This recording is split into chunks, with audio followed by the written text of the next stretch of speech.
ಪರವಾಗಿಲ್ಲ, ನಾನು ಆಶೀರ್ವಾದ ಮಾಡೋಷ್ಟು ದೊಡ್ಡವಳು ಅಲ್ಲ, ಒಳ್ಳೆಯವಳು ಅಲ್ಲ. ಏನೋ ಮದುವೆ ಮಾಡ್ಕೊಂಡು ಕರ್ಕೊಂಡು ಬಂದಿದ್ಯಾ, ಅವಳನ್ನ ಚೆನ್ನಾಗಿ ನೋಡ್ಕೊ. ನೀವಿಬ್ರು ಚೆನ್ನಾಗಿದ್ರೆ ಯಾರು ಖುಷಿಯಾಗಿರ್ತಾರೋ ಬಿಡ್ತಾರೋ, ನಮ್ಮಪ್ಪ ಅಮ್ಮ ಅಂತೂ ತುಂಬಾ ಖುಷಿ ಪಡ್ತಾರೆ. ಆಯ್ತಾ?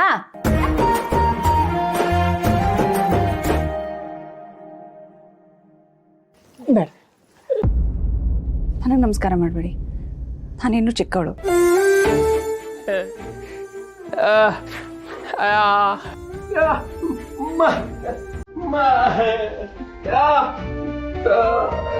ವೀಣಾ, ನಿನ್ನ ಚಿಕ್ಕಮ್ಮ ಅಂತ ಹೇಳ್ತಿದ್ದಾನೆ.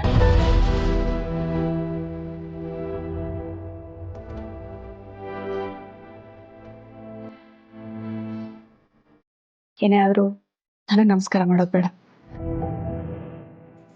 ಇಬ್ಬರು ಮದುವೆ ಮಾಡ್ಕೊಂಡು ಬಂದಿದ್ದೀರಾ, ಚೆನ್ನಾಗಿ ಬಾಳಿ. ಚೆಲ್ವಿ, ಮೊದಲು ನಾನು ಸಿಂಚನ ಇಬ್ಬರೇ ಇದ್ವಿ, ಈಗ ನೀನು ಬಂದಿದೀಯ. ನಾವು ಮೂರು ಸೇರಿ ಅತ್ತೆ ಮೇಲಿರೋ ಭಾರನ ಸ್ವಲ್ಪ ಕಮ್ಮಿ ಮಾಡೋಣ.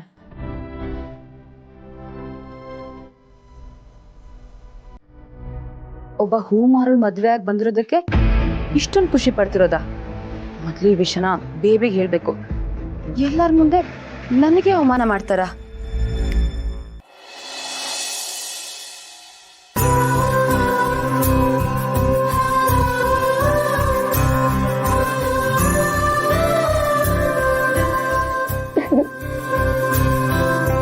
ಅಣ್ಣ, ನೀವಿಬ್ರು ಜೋಡಿ ತುಂಬಾ ಚೆನ್ನಾಗಿದೆ. ಅದಕ್ಕೆ ನಮ್ಮ ಅಣ್ಣನ ಚೆನ್ನಾಗಿ ನೋಡ್ಕೊಳ್ಳಿ, ನಿಮ್ಮಿಬ್ಬರಿಗೂ ಒಳ್ಳೇದಾಗ್ಲಿ.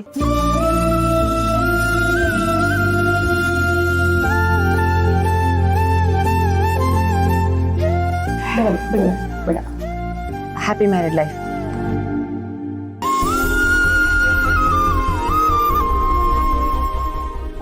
ಅಮ್ಮ, ನಂಗೆ ಟೈಮ್ ಆಯ್ತು, ನಾನು ಹೊರಡ್ತೀನಿ. ಯಾಕೆ? ಹೊಸದಾಗಿ ಮದುವೆ ಮಾಡ್ಕೊಂಡ್ ಬಂದಿದ್ದಾರೆ, ಏನಾದ್ರೂ ಸ್ವೀಟ್ ಮಾಡ್ತೀನಿ, ತಿನ್ಕೊಂಡು ಹೋಗೋ. ಅದ್ಗೆ ನಾನು ಸ್ವೀಟ್ ತಿಂತ ಕುತ್ಕೊಂಡ್ರೆ ಅಲ್ಲಿ ನನ್ನ ಗಂಡ ಮಕ್ಳನ್ನ ಯಾರು ನೋಡ್ಕೊಳ್ತಾರ ಹೇಳಿ?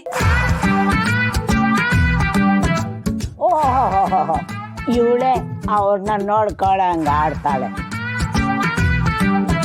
ಅಜ್ಜಿ, ನಾನ್ ನೋಡ್ಕೊಳ್ದೆ ಅಲ್ಲಿರೋರ್ನ ಇನ್ಯಾರು ನೋಡ್ಕೊಳ್ತಾರೆ ಹೇಳು?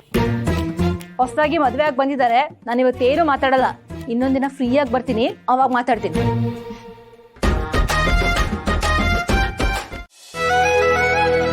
ಚಿನ್ನು ಮರಿ, ಹೀಗೆ ನಿಮ್ಮ ಮಡ್ಲಲ್ಲಿ ಮಲಗಿದ್ರೆ ನನಗೆ ಹೊರಗಿನ ಪ್ರಪಂಚನೇ ಮರ್ತೋಗುತ್ತೆ.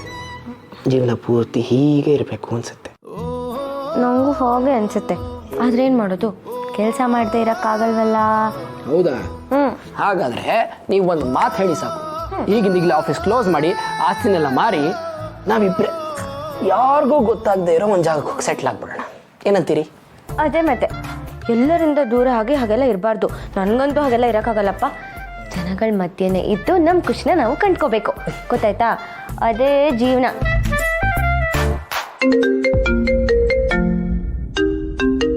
ಅಕ್ಕ ಕಾಲ್ ಮಾಡ್ತಾಳೆ, ಒಂದೇ ನಿಮಿಷ.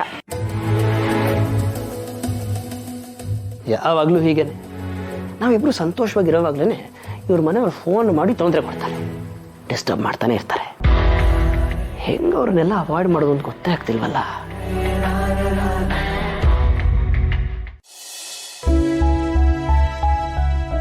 ಲಲಿತಾ, ವಿಶ್ವನ್ ಏನಾಗಿತ್ತು ಅಂತ ನೀನು ಹರಕೆ ಕಟ್ಟಿದ್ದೆ?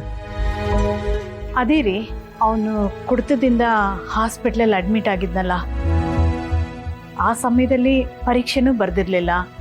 ಅದಕ್ಕೆ ಅವನು ಆ ದುಶ್ಚಟದಿಂದ ಹೊರಗಡೆ ಬರಲಿ, ಅವನಿಗೆ ಒಳ್ಳೇದಾಗಲಿ ಅಂತ ನಮ್ಮ ಮನೆ ದೇವರೆಲ್ಲ ಹರಕೆ ಹೊತ್ಕೊಂಡಿದ್ದೆ.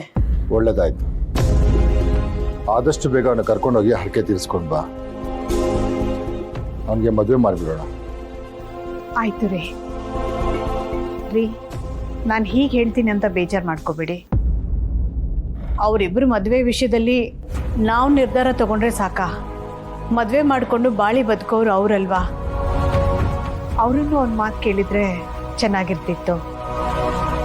ತನ್ನೂ ಅಭಿಪ್ರಾಯನೇನೋ ಕೇಳಿದ್ರಿ, ಆದರೆ ವಿಶ್ವನ ಅಭಿಪ್ರಾಯನ ನೀವಿನ್ನೂ ಕೇಳಿಲ್ಲ.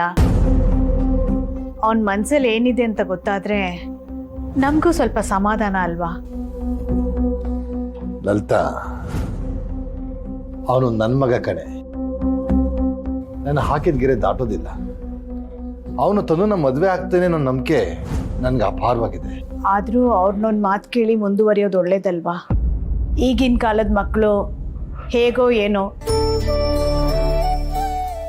ಒಂದು ವೇಳೆ ಅವ್ನಿಗೆ ಇಷ್ಟು ಬೇಗ ಮದುವೆ ಇಷ್ಟ ಇಲ್ಲ ಅಂದರೆ ಏನು ಮಾಡ್ತೀರಾ? ಜೊತೆಗೆ ಡಿಗ್ರಿ ಇನ್ನೂ ಕಂಪ್ಲೀಟ್ ಆಗಿಲ್ಲ. ಆ ಕಾರಣದಿಂದ ಅವ್ನ ಮದುವೆ ಬೇಡ ಅಂತ ಹೇಳಿದ್ರೆ? ಮದುವೆ ಆದ್ಮೇಲೆ ಓದಿದ್ರೆ ಬೇಡ ಅಂತಾರೇನೆ. ಸರಿಯಾದ ವಯಸ್ಸಿಗೆ ಮದುವೆ ಮಾಡಿದ್ರೆ ಮಕ್ಕಳು ದಾರಿ ತಪ್ಪಲ್ಲ. ನಿಮ್ಮ ಯೋಚನೆ ಸರಿ ಇದೆ ರೀ. ಆದರೂ ಅವನ್ನ ಒಂದು ಮಾತು ಕೇಳದೆ ನೀವು ಮುಂದುವರಿಯೋದು ಸರಿ ಇಲ್ಲ ಅಂತ ನನಗೆ ಅನ್ನಿಸ್ತಾ ಇದೆ. ನೀನು ಹೇಳ್ತಾ ಇರೋದು ಕೇಳ್ತಾ ಇದ್ರೆ ವಿಶ್ವನ ಮನಸ್ಸಲ್ಲಿ ಬೇರೇನೋ ಇದೆ ಅಂತ ನನಗೆ ಅನ್ನಿಸ್ತಾ ಇದೆ. ಅದೇನಾರ ಇದ್ರೆ ನೇರವಾಗಿ ಹೇಳ್ಬಿಡು, ಮುಚ್ಚುಮರೆ ಮಾಡಬೇಡ. ಅಯ್ಯೋ, ಆ ಥರ ಏನೂ ಇಲ್ಲ ರೀ. ಸುಮ್ಮನೆ ಮಾತಿಗೆ ಹಾಗೆ ಹೇಳ್ದೆ ಅಷ್ಟೇ. ಲಲಿತಾ, ತನು ಬಂದಾಗಿಂದ ವಿಶ್ವನ ಗಮನಿಸಿದ್ಯಾ? ವಿಶ್ವ ಎಷ್ಟು ಲವಲವಿಕೆಯಿಂದ ಇದ್ದಾನೆ. ಈ ಕ್ಷಣ ಚೆನ್ನಾಗಿರ್ತಾರೆ, ಮರುಕ್ಷಣ ಕಿತ್ತಾಡ್ತಾರೆ. ತನು ವಿಶ್ವನಿಂದನೇ ಓಡಾಡ್ತಾ ಇರ್ತಾಳೆ. ಅಷ್ಟು ಪ್ರೀತಿ ಮಾಡೋ ಹುಡುಗಿನ ವಿಶ್ವ ಬೇಡ ಅಂತಾನೇನೆ. ಅವರಿಬ್ರು ಮದುವೆ ಆದ್ರೆ ಖಂಡಿತ ಸುಖವಾಗಿರ್ತಾರೆ. ಎಲ್ಲ ಸರಿ ರೀ.